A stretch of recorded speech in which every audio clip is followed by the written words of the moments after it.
The out-of-control car plummeted hundreds of meters, and the moment it struck the sea, darkness claimed me. When I woke up again, I stood at the rally's award ceremony. The crowd surged around me, immense and unstoppable. Jack and Alana stood at the center of the championship podium, holding the trophy, their fingers entwined, speaking their acceptance speech to the cameras. Standing here, I must thank Alana. She's not only my navigator, but also my anchor, the person who keeps me grounded. Alana lowered her gaze, smiling shyly. It's Jack who has the skill. He practices every day and knows every curve of the terrain by heart. Her praise drew cheers from the crowd. What a couple. Go on and kiss her. Jack raised an eyebrow and leaned forward playfully. Alana buried her face in embarrassment. There'll be time for that later, Jack said sheepishly. The audience erupted in a wave of cheers sweeping through the stands. I clenched my fists so tightly it hurt, though I no longer had a body. My heart ached fiercely. The championship trophy should have been mine.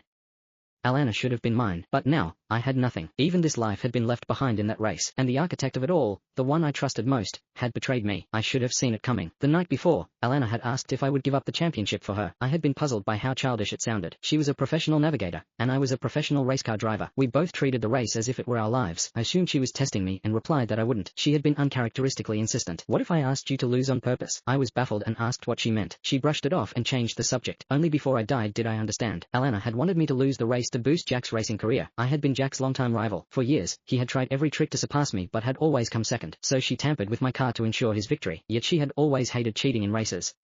During her navigator training in the racing team, she had excelled, but because an opponent had cheated, she lost the opportunity to work with a better driver. Chapter 2. Later, Alana was lucky enough to be paired with a relatively competent partner, but during a collision test, she was falsely accused by a rival and banned from competition for a year. She had devoted herself to climbing the ranks to become a race organizer, to give everyone a fair chance. Yet, she was dealt a tough card again. After she was assigned Jack Foyt as her partner, she often complained to me about his poor sense of direction. Many times, he had nearly taken the wrong path, putting both car and driver at risk. I didn't want her in danger, so I hired her as my navigator at 3 times the market rate. I was an independent driver with my own company, preferring solitude to working in a large team. On the track, I had always been alone, but I enjoyed having Alana by my side. She had accepted my offer cheerfully.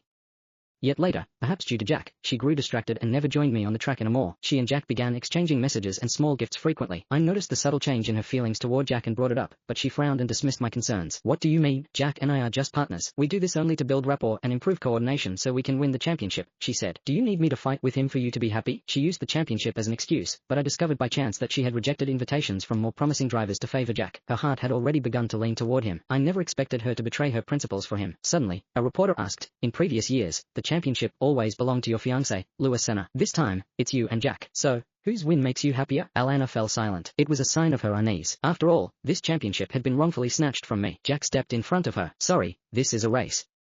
We don't mix our work and personal lives. Competing seriously is a sign of respect towards every racer. In the past, even in defeat, we were honorable. I believe Louis is, too. Listening to his grandiose words, I sneered.